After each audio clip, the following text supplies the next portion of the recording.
就是好像台湾的原住民对台湾的大众一样，就是冲绳岛对日本人来讲，好像他们那边的比较特殊的文化的一群人。然后我就想说，哇，日本的原住民最大的歌手应该就是台湾有张惠妹嘛，啊，那个冲绳岛就是那个叫安室奈美惠。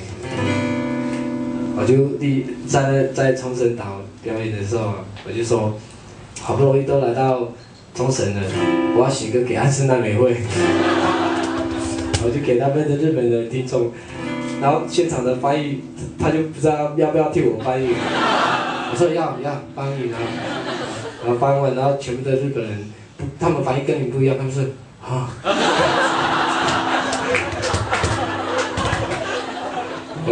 好。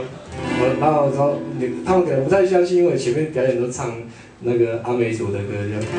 然后我说你们可以拍，你们可以录音。但对日本的听众来讲，这很特别的事，因为他们平常表演的时候都不太会拍照录音这样。然后居然有一个歌手叫他们说你们可以拍照录音这样。他们很不好意思，我说你们可以拍照录音，然后帮我寄给 email 给安室奈美惠。然后。他们翻译那个翻译也是抓头发，这个要翻译，我就这样要翻译，然后加上鼓励他们举起他们的手机来，还有相机录影这样，然后每个我不知道他们反应就不一样了，他们每个就好像就开始笑，人家稀稀疏疏在笑了，那感觉好像他们要做坏事，然后他们终于可以在那个表演的现场可以录音，然后满足他们做坏事的欲望，所以他们就帮我录了，好了，唱给你们听了。你们有安室奈美惠的 email 吗？帮我寄给他啊！我已经唱了好几年了。好，听听看，他适不适合呀？啊，应该很适合他，因为他这首歌还蛮适合跳舞的，我觉得啦啊，自己的。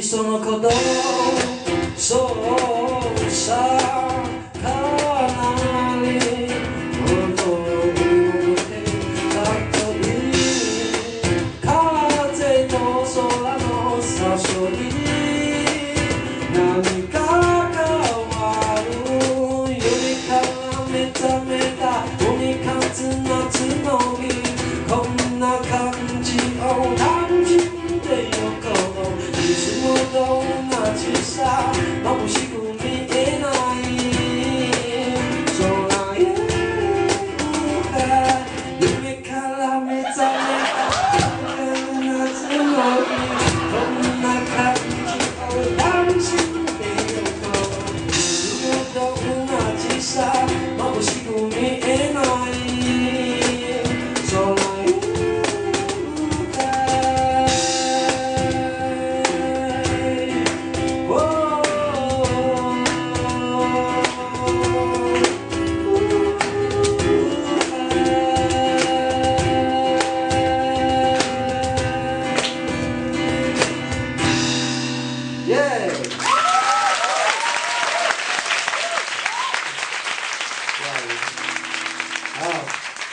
帮我记，我看他什么时候来找我呀？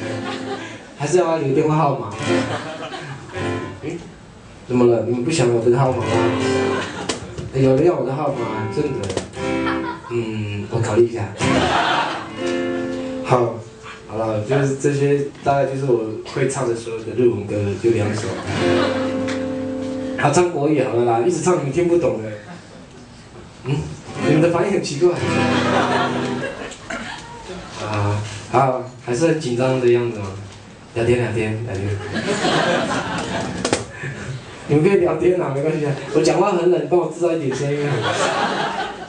那个什么，在美国看表演的时候，他们常常讲哦，我忘记 noise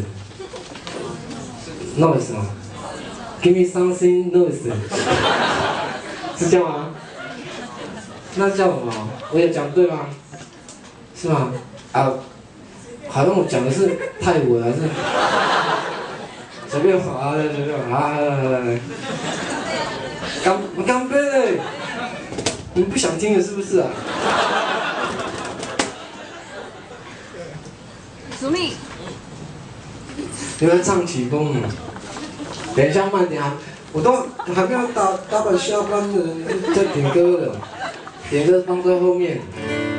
我还有一些歌我想唱。可能唱太多母语歌了，就一直我的唱国语歌的欲望非常深。你可以让我唱国语歌吗？这样会让你觉得买这张门票是为了什么？因为前阵子很密集的在唱母语歌这样，还办母语演唱会在Legacy。